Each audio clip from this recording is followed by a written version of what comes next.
Welcome to this channel, ladies and gentlemen, and thank you very much for your support. I have to please say that we are still shooting. I'm still shooting with my phone because the camera had a breakdown. Yes, it has a problem with the lens, and of course, I know that by the end of the month, before the end of the month, we shall find a way, and we shall just have our camera. But then things have to go on. Now, I want us to look at something that is very crucial here: the probability of Raila Odinga winning the August 9th general election. Now, unlike many analysis, I want to look at this in the confines of a latest interview that Peter Kenneth did with a Nation team. And it was just an informal interview. And I watched it, and there is something that tells me that really this is the plan, or rather this is the plot that the Azimio team are putting together. Peter Kenneth, you cannot underestimate Peter Kenneth, because Peter Kenneth has been with Raila. I think when Raila was doing all these Azimio rallies since last year September, when Raila, the Azimio La Umoja rally started in Nakuru and all that. And in fact, Peter Kenneth was there even throughout the BBI process. And at some point, there was a dominant narrative that Raila Odinga's running mate was going to be Peter Kenneth.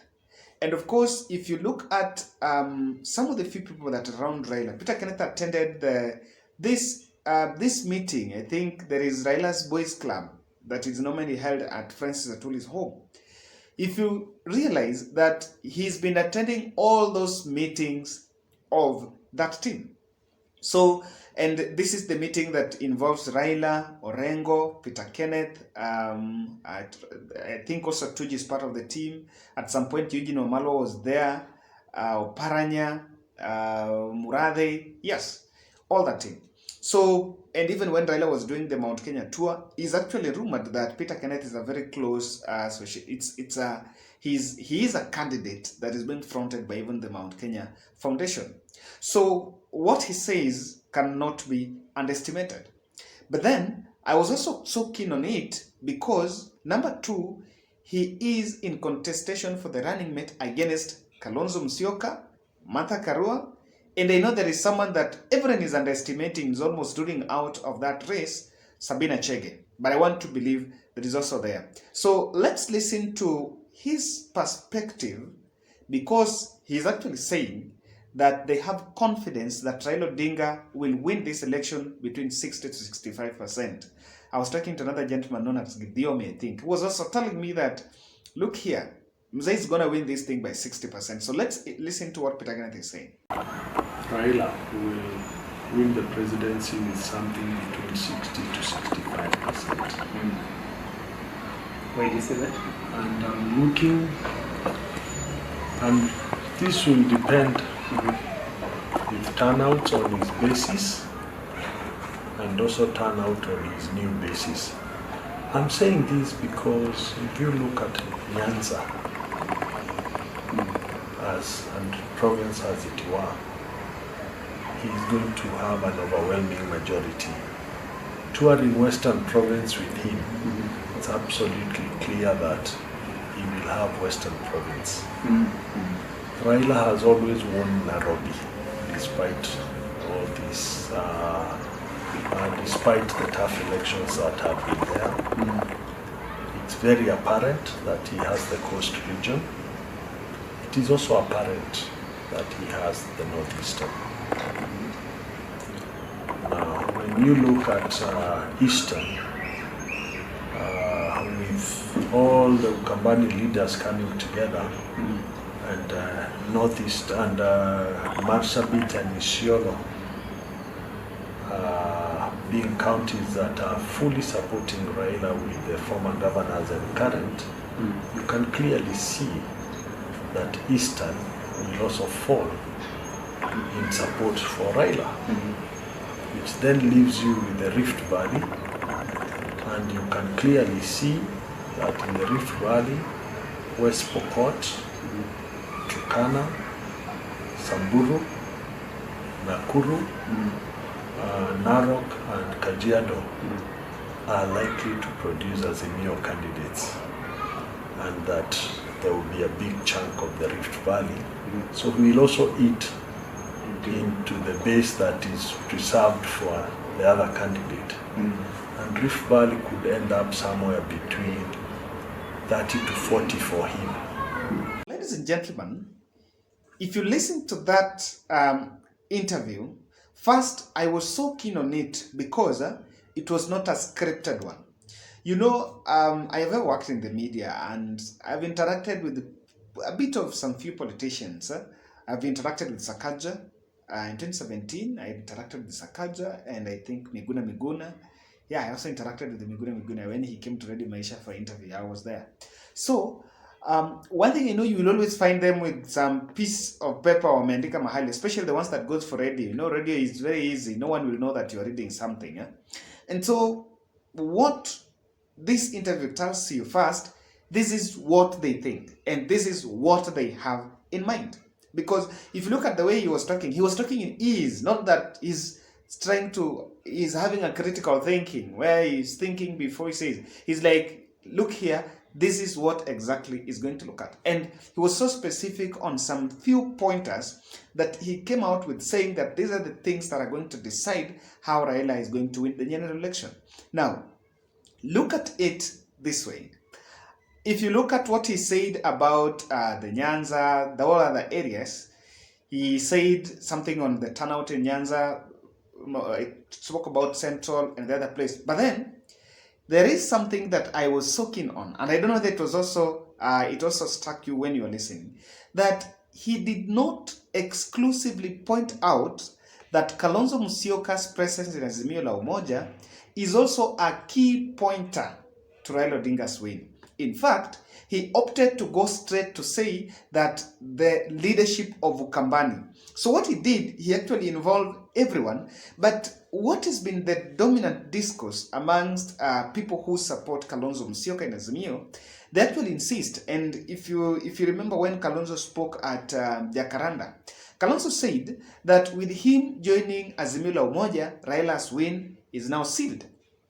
So what the other fellows have always believed, and even me, I want to say that in this channel, I've always mentioned that Raila Odinga needed Kalonzo Musyoka after breaking ranks with both Mudavadi and Moses Wetangula. So, but then Peter Kenneth intentionally, or rather, let me say deliberately, is leaving out Kalonzo Musyoka factor in Raila Odinga's win. Now, let's look at it. What do you think are the key pointers or the key aspects that are going to give Raila Odinga the win?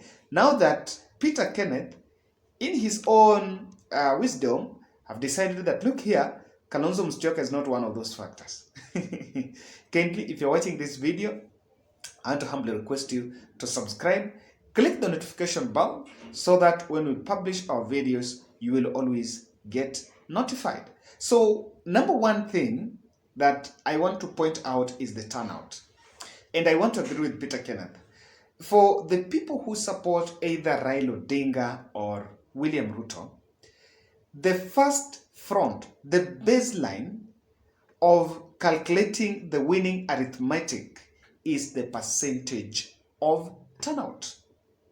They have to come out in numbers. And if I want to tell you that the turnout is something that was at Raila Odinga's table, remember during the voter registration drive, if there is a place that the Azimio team concentrated so much, was the Nyanza. Actually, they were pushing for the turnout starting from the registration, because the turnout is not just on the voting day, starting from the registration. So they sent Sabina Chege there, and this is the daughter of the mountain. They sent Sabina Chege there to at least oil that campaign so that people could turn out in their numbers to register as voters. And I want to agree with him that if you support Raila Odinga, if you support William Samoei Ruto, the best way or the only way to even for you to give your candidate a very good ground to calculate a winning formula is you turn out and vote.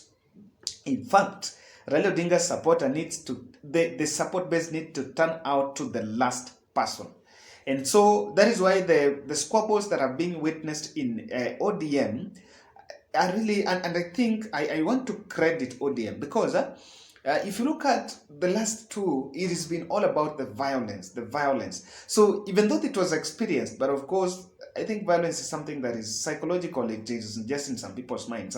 But ODM have tried now to manage. If you look at Busia, very seamless. Florence Mutua has not spoken on the loss because she was facing off with Otuoma. But remember how Busia last general election was a hell for Raila. When the ticket was given to Jamong, Otuoma supporters really came out and protesting. But then in Siaya, almost 6 incumbents got the ODM ticket and there was no violence. So that tells you that, of course, even the ODM party is trying to manage a lot of this discourse, even though Homa Bay is another story. But of course, we believe that as time goes, the situation will be managed. Number 2, Peter Kenneth pointed out on the need for the 3 governors.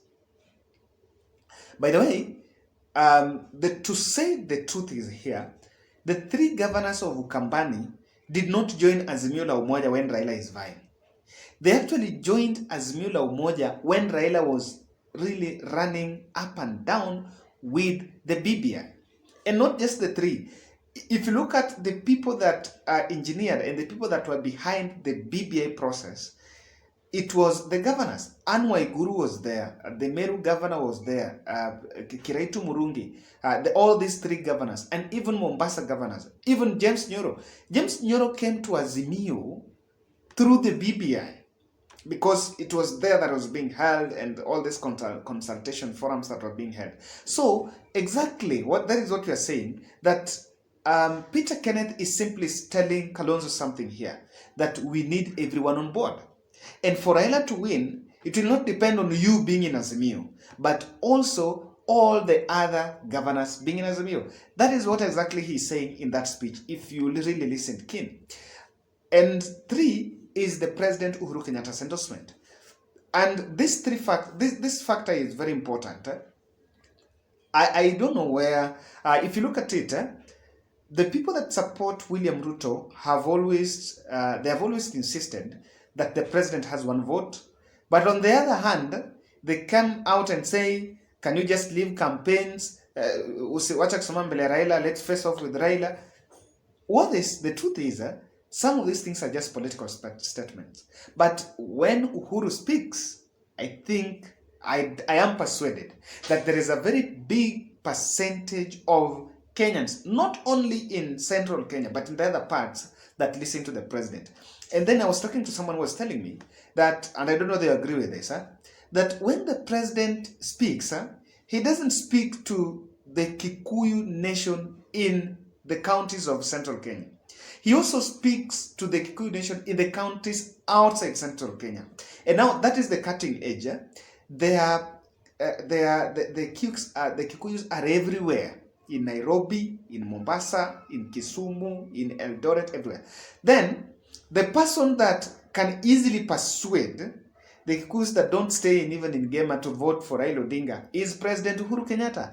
In fact, when the fellas, when the Rigathi Gachagwas are telling, the Rigathi Gachagua and Ndindi Nyoro are telling the fellows that are staying in Murang'a and the fellows that are staying in Murang'a and Nyeri and Kiambu, that the president has done nothing. On the other side, there are some other residents of Gema who don't stay there. They stay in Nairobi, they stay in Mombasa, they stay in Kisumu, and their target is to have peace so that business can go on. These fellas listen to what the president is saying. And that is why President Uhuru Kenyatta's endorsement is not only important to bring the votes from Nyeri, Kiambu, and Murang'a, and Nyandarua and Laikipia, but it is also bringing the Raila votes even outside those 3 counties. And I don't know whether you agree with that. Please tell me in the comment section. Lastly, Raila's national appeal. According to Peter Kenneth, he actually made it, he was making it an overall view that the reason why Raila can get 60 to 65% is because he also has a national appeal. And you cannot underestimate. There's sometimes you need to give credit where it's due. This is a man who has been in this race for the last as in like the last 20 years.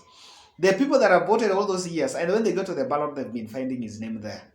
So that national appeal is something that is going to work in his favor, according to Peter Kenneth. And that is why he's insisting that it is not about Kalonzo. By the way, deliberately, the bombshell on Kalonzo is failing to add in Kalonzo factor as a Raila's winning formula. And of course, someone might challenge me and say, how would you add him there and Kalonzo doesn't look committed to Azimio, or he's still doing some dilly-dallying. So ladies and gentlemen, this is something that is there, and I want to believe that yes, Raila's national appeal is there, but for him to make it, in fact, what will even make him edge out Deputy President William Ruto in Nairobi is that national appeal. Nairobi is the CBD, where is the headquarters where all those tribes, all those 42 tribes, I want to believe, are here. There is no tribe that is not represented here. The difference is on which percentage, the level of representation. But all those 42 tribes that are staying in Kenya are represented in Nairobi. And so the fact that he gets the votes here tells you that he has that national appeal. But then, I want you to help us. Can you challenge the discourse by Peter Kenneth that Kalonzo Musyoka is not a dominant factor in the Raila Odinga's winning formula? Can you challenge that? I actually want people who can say, no, I think it is this way. Yes, I think it is this way. Ladies and gentlemen, asanteni sana. Yeah, and of course I've pinned my number here.